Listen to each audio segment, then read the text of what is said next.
Geçmişten günümüze insanlar vakitlerini değerlendirebilmek için bir sürü uğraş edindiler. Ama özellikle hayatımıza teknolojinin girmesiyle pek çok şey değişti ve bununla birlikte insanların vakit geçirme, eğlenebilme ve vakitlerini değerlendirebilme şekilleri de değişmeye başladı. Ve bu değişimi etkileyen faktörlerden bir tanesi de teknoloji hayatımıza, evimize sokan bilgisayarlar ve telefonlar oldu. Tabii bunlar nasıl etkilediler? İşte insanlar sosyal medyaya girdiler, oyunlar oynadılar, birbirleriyle görüştüler, iletişim kurdular vesaire.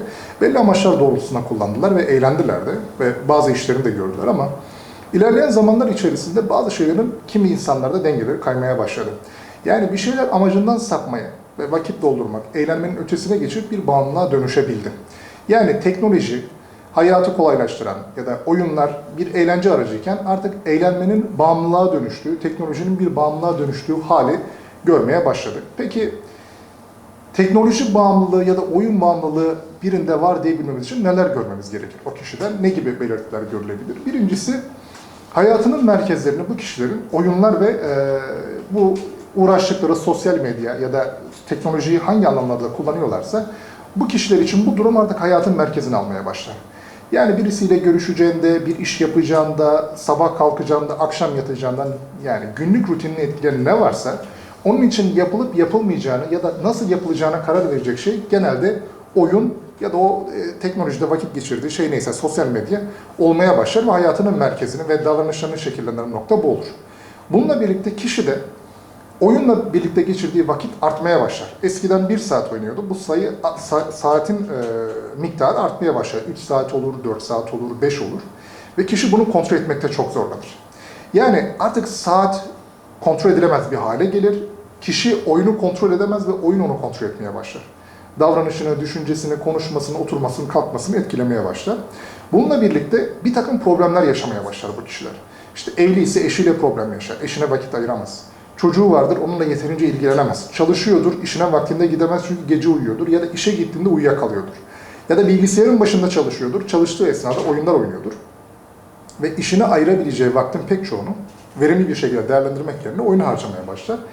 Bunları görür, problem yaşar, hatta maddi kayıpları olur. Bununla birlikte eşiyle kavga, işinde problemler, kendi ailesinde sıkıntılar yaşar ama ona rağmen oynamaya devam eder. Yani zarar görmesine rağmen bu davranışı ortadan kaldırmaz. Bununla birlikte oyun oynamadığında ve oyundan uzak kaldığında bir takım psikolojik sıkıntılar ya da fiziksel problemler görmeye başlarız. Mesela oyun oynamadığında daha agresif, daha gergin, daha kızgın olabilirler.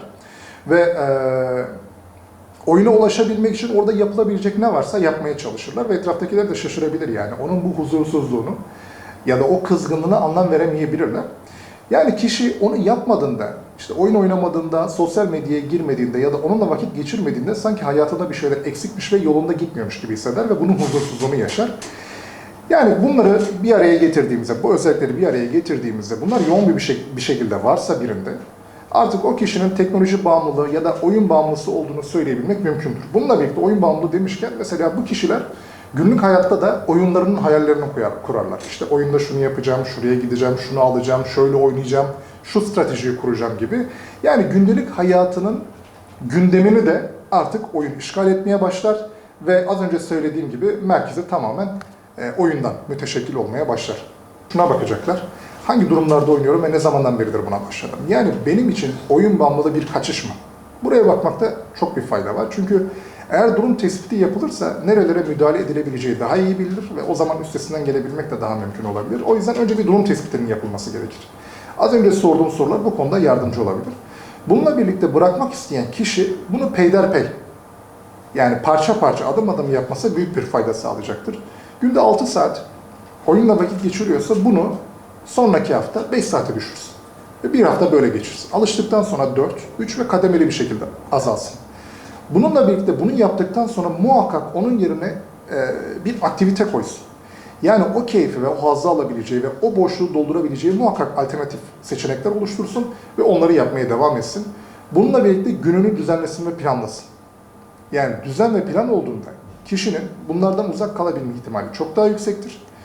Bununla birlikte çalışmıyorsa muhakkak çalışsın. Okuluna gitmiyorsa muhakkak okuluna gitsin. Çünkü oyun bağımlılığının boş vakit ve boşta kalmayla ciddi bir ilişkisi var. Kişinin boşta kalmaması ve dolu olması da bu konuda ona yardımcı olabilir.